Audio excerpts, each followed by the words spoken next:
Dear student, welcome to my class. I am Mahmoud Hussain, Dr. Gadi, Midrun Rahman Secondary School.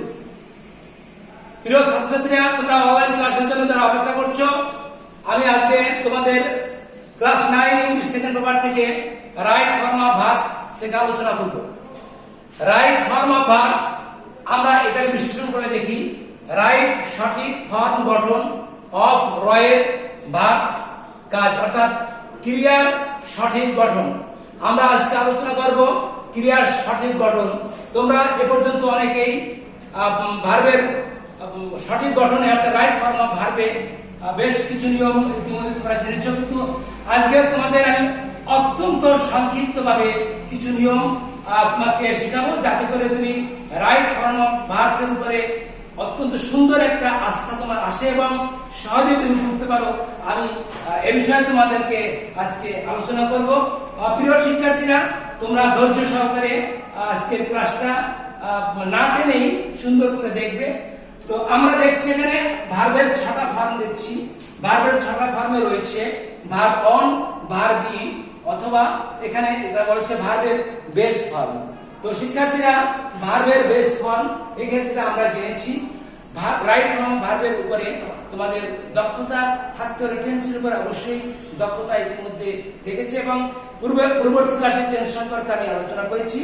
ক্লাসগুলো যদি তুমি follow করো তাহলে আমার এই ক্লাসে তুমি যথেষ্ট উপকৃত হবে বলে আমি মনে করি। তো এরপরে দেখো ভার্বের এস বা এস, ভার্বের সিঙ্গুলার ফর্ম, অর্থাৎ এটাকে আমরা বলি ভার্বের সিঙ্গুলার ফর্ম। প্রিয় শিক্ষার্থীরা, একটা নাউনে যদি তুমি এস বাই এস যোগ করো, নাউনটা কিন্তু প্লুরাল হয়ে যায়, কিন্তু একটা ভার্বে যখন এস বাই এস যোগ করো তখন সেটা কিন্তু সিঙ্গুলার বা সিঙ্গুলার হয়ে যায়। তো এরপরে আমরা দেখি ভার্ব টু। আমি সবগুলো একবারে একটু বর্ণনা করে যাব, এরপরে আমি ছোট্ট ছোট্ট ব্যাখ্যার মধ্যে দিয়ে আমি এগোবো। তো ভার্ব টু ভার্বের পাস্ট ফর্ম, ভার্ব থ্রি ভার্বের পাস্ট পার্টিসিপল ফর্ম, ভার্বের সাথে আইএনজি যোগ, ভার্বের সিঙ্গুলার ফর্ম, টু যুক্ত ভার্ব অন, ভার্বের ইনফিনিট ফর্ম। তো শিক্ষার্থীরা, তো এই ভার্ব, আমরা ভার্ব কিন্তু সকল সময় কিন্তু একটা সাবজেক্টের ভার্ব হিসেবে কাজ করবে, শুধু তাই না, একটা ভার্ব কিন্তু আমরা নাউন হিসেবে ব্যবহার করতে পারি। At the same time we can use verb as adjective. Adjective হিসেবে আমরা কিন্তু একটা ভার্বকে ব্যবহার করতে পারি। তাহলে তুমি আমার উদাহরণগুলো যদি সঠিকভাবে লক্ষ্য করো তাহলে দেখতে পারবে আমরা প্রথমেই ভার্বের বেস ফর্ম অথবা ভার্বের অন আর ভার্ব বি কিভাবে স্থানে আমরা বসাই একটু লক্ষ্য করলে দেখতে পারবে। তো দেখো, আমরা প্রেজেন্ট টেন্স থেকে যদি এভাবে আসি, যে প্রেজেন্ট টেন্স যেমন we were in the field, okay, we work in the field। এখানে দেখো ভার্বের বেস ফর্ম কেন হয়েছে, প্রেজেন্ট ইনডেফিনিট টেন্সে subject first person, second person, third person, বিশেষ করে ফার্স্ট পারসন এবং সেকেন্ড পারসনের ক্ষেত্রে আমরা সিঙ্গুলার ক্ষেত্রে, প্লুরাল ক্ষেত্রে ভার্বের বেস ফর্ম বসে। সেক্ষেত্রে আমরা ভার্ব যদি থার্ড পারসন সিঙ্গুলার নাম্বার হয় সেক্ষেত্রে আমরা বসাই, যেমন he plays cricket. Subject third person singular number, মূল ভার্বে এস বাই এস বসিয়েছি। এখানে হচ্ছে ভার্বের সাথে এই ভার্বের একটা বেস ফর্ম বা ভার্বের একটা সিঙ্গুলার ফর্ম বলে, আমরা এটাকে যখন করছি ভার্বের সিঙ্গুলার ফর্ম। তো ভার্বের সিঙ্গুলার ফর্ম প্লেস, ভার্বের বেস ফর্ম ওয়ার। এরপর দেখো ভার্বের পাস্ট ফর্ম। আমরা এক্ষেত্রে দুঃখিত, আমি এই ব্যাপারটাকে আরেকটু স্পষ্ট করি। যখন ভার্ব অন ভার্বের সাথে এস বাই এস যোগ করা, অর্থাৎ বিশেষ করে ভার্ব অন যে ক্ষেত্রগুলো আমরা ব্যবহার করে থাকি সেখানে কোন কোন ক্ষেত্র আসে সেটা একটু আলোচনা না করে আমরা ভার্ব টু অথবা অন্যান্য ভার্বের ক্ষেত্রে যাওয়ার সমীচীন হবে না। তবে একটু খেয়াল করলে তুমি আরো বেশি ধরতে পারবে ব্যাপারটি, যে ভার্বের বেস ফর্মে যখন আমরা মডেল অক্সিলারি ভার্বটা ব্যবহার করি, মডেল অক্সিলারি তোমরা জানো যে মডেল অক্সিলারি ভার্ব এর পরে ভার্বের বেস ফর্ম বসবে। মডেল অক্সিলারি ভার্বগুলো তোমরা জানো, may, might, can, could, shall, should, will, would, need, might, ought to. এভাবে অনেকগুলো মডেল অক্সিলারি ভার্ব আছে, প্রায় 25 থেকে 26টা মডেল অক্সিলারি ভার্ব আছে। তোমরা এগুলো যদি লক্ষ্য করো তাহলে দেখবে এই মডেল অক্সিলারি ভার্বের পরে আমরা সবসময় ভার্বের বেস ফর্ম বসাই। আর কোথায় ভার্বের বেস ফর্ম বসাই? আমরা কিন্তু টুর পরেও কিন্তু ভার্বের বেস ফর্ম বসাই, টুর পরেও আমরা ভার্বের বেস ফর্ম বসাই। এরপরে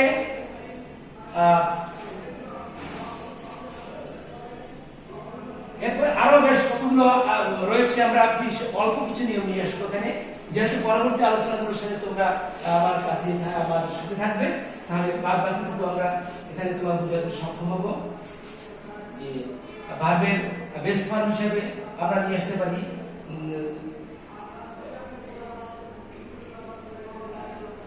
এটা একটু আমরা দেখি যে মডেল অক্সিলারি ভার্বের পর ভার্ব বেস ফর্ম করে আমরা ভার্বের ফর্ম দিতে পারি। এরপরে দেখো আমরা নেগেটিভ সেন্টেন্স আছে, does not, did not, do not. এরপরে আমরা কিন্তু এই সকল নেগেটিভ যে অক্সিলারি ভার্বগুলো আছে, does not, did not, do not, এরপরেও কিন্তু আমরা অক্সিলারি ভার্বের অর্থাৎ ভার্বের বেস ফর্ম বসাই। শিক্ষার্থীরা এরপর তো লক্ষ্য রাখো যে আমি আরো অনেকগুলো দৃষ্টান্ত দেওয়া সম্ভব হয়, কিন্তু আমরা পরবর্তী এই ক্লাসে অ্যাড করে পরবর্তী ক্লাসে আবার আমরা বাকি অংশগুলো আমরা চেষ্টা করব। এরপর রয়েছে আমাদের ভার্বের টু অর্থাৎ ভার্বের পাস্ট ফর্ম কোথায় কোথায় বসে। এক্ষেত্রে আমাদের কিছু অ্যাডভার্ব থাকে, তোমরা লক্ষ্য করবে অ্যাডভার্বগুলো যদি অতীত অ্যাডভার্বগুলো থাকে, অতীতবাচক অর্থাৎ পাস্ট টেন্সের কিছু অ্যাডভার্ব রয়েছে, যেমন yesterday, ago, long ago, long since, এভাবে last night,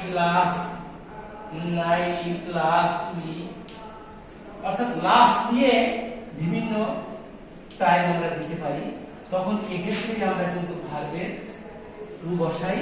তোমরা লক্ষ্য রাখবে yesterday, ago, long since, last night, last time, এই অ্যাডভার্বগুলো কোন সেন্টেন্সে তুমি যদি লক্ষ্য করতে পারো তাহলে অনায়াসে বুঝে নেবে এই অ্যাডভার্বগুলো সাধারণত অতীত অথবা পাস্ট টেন্সেরই একটা সেন্টেন্স বটে, এই জন্য আমরা ভার্ব টু ব্যবহার করে থাকি। একটা উদাহরণ যদি দেই তাহলে তুমি ব্যাপারটা একটু স্পষ্ট হয়ে যাবে।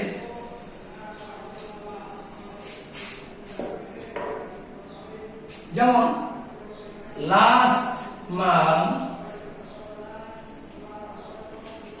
মাই মাদার গেভ মি 500 টাকা। তো লাস্ট মান্থ এই অ্যাডভার্বটা আমরা সময়বাচক অ্যাডভার্ব এবং অতীত নির্দেশক অ্যাডভার্ব, এর কারণে আমরা এই সেন্টেন্সে গিভের পাস্ট টেন্স অর্থাৎ ভার্বের টু অথবা ভার্বের পাস্ট ফর্ম বসিয়েছি। তো প্রিয় শিক্ষার্থীরা, এর পর্যায়ে আমি ধারাবাহিকভাবে যদি আলোচনাগুলো রাখি তাহলে এই ভার্বের পাস্ট পার্টিসিপল ফর্ম কিভাবে আসবে, ভার্বের পাস্ট পার্টিসিপল ফর্মটা কিন্তু আমরা দিতে পারি এভাবে, যেমন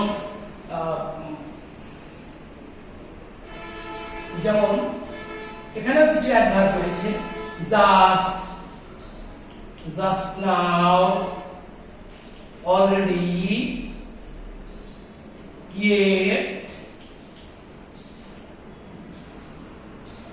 of late, এভাবে আরো বিশেষ কিছু অ্যাডভার্ব রয়েছে, আমরা পরবর্তী ক্লাসে বিস্তারিত আলোচনায় যাব। just now, already, yet, of late, এই ধরনের অ্যাডভার্বগুলো তুমি যদি সেন্টেন্স লক্ষ্য করো দেখবে এই সেন্টেন্সগুলো প্রেজেন্ট পারফেক্ট টেন্স হিসেবে বিবেচিত হয়। তো সেক্ষেত্রে আমরা যদি এভাবে দেই, একটা সেন্টেন্সটা লক্ষ্য করি এভাবে,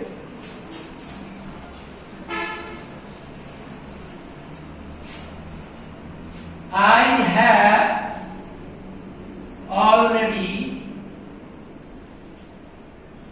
done my work. I have already অ্যাডভার্বটা থাকার কারণে এই সেন্টেন্সে আমরা এটাকে প্রেজেন্ট পারফেক্ট হিসেবে চিহ্নিত করেছি। প্রেজেন্ট পারফেক্টের গঠন করে যেমন সাবজেক্ট হ্যাভ অ্যাজ, ভার্বের থার্ড ফর্ম এবং অবজেক্ট আর এক্সটেনশন হিসেবে আমরা এই সেন্টেন্সে ব্যবহার করেছি প্রেজেন্ট পারফেক্ট।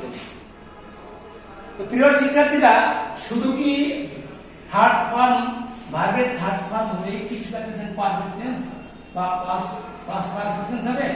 এটা কিন্তু মোটেই নয়। একটা ভার্বের সাথে ভার্ব থ্রি হলে সেটা কিন্তু অ্যাডজেক্টিভ কাজও করতে পারে।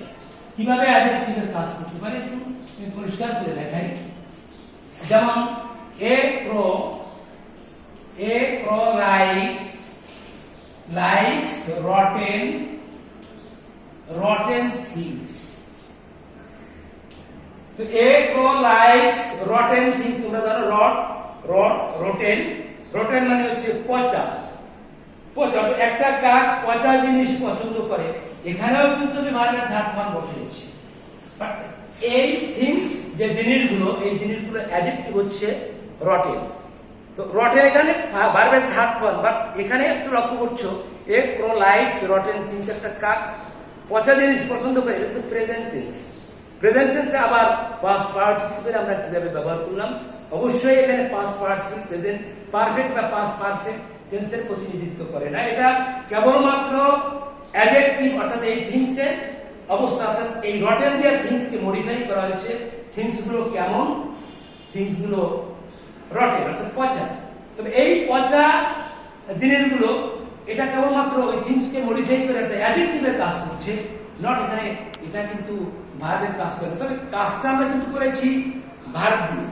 তো যাও, তোমরা ব্যাপারটা বুঝতে পেরেছো যে ভার্বের third form we use not only ভার্বের three only for present perfect or past perfect, but also we can use them as adjective before noun. Thank you very much everybody. The next class we want to discuss about the right form of verbs. Till you should wait for me the next class, the part of class. Thank you very much. Thank you.